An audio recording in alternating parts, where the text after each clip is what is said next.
Endometriosis is a very prevalent disease. It's estimated that 10 to 15% of women may have endometriosis during their reproductive ages. And the most important thing that until now it depends on an invasive method for the diagnosis, that is the laparoscopy.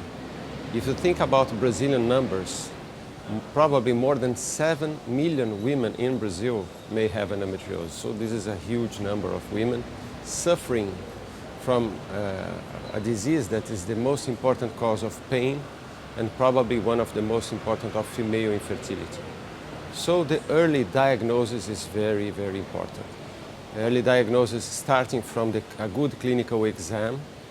First of all, we need to hear the women when they tell us their symptoms related to pelvic pain.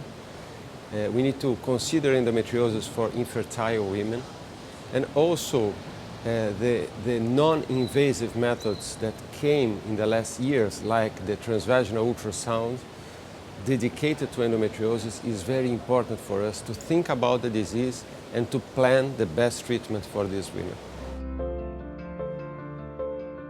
What is very important for us to treat endometriosis is to consider that many of these women, they will want to be pregnant now or in the future.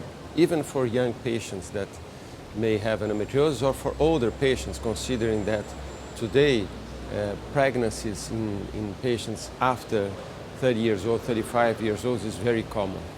So the strategy to preserve the organs are very important, considering, for example, the ovaries.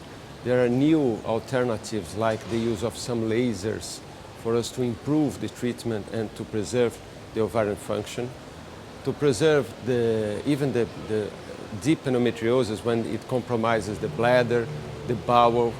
In our experience, 20% of all endometriosis may compromise the bowel.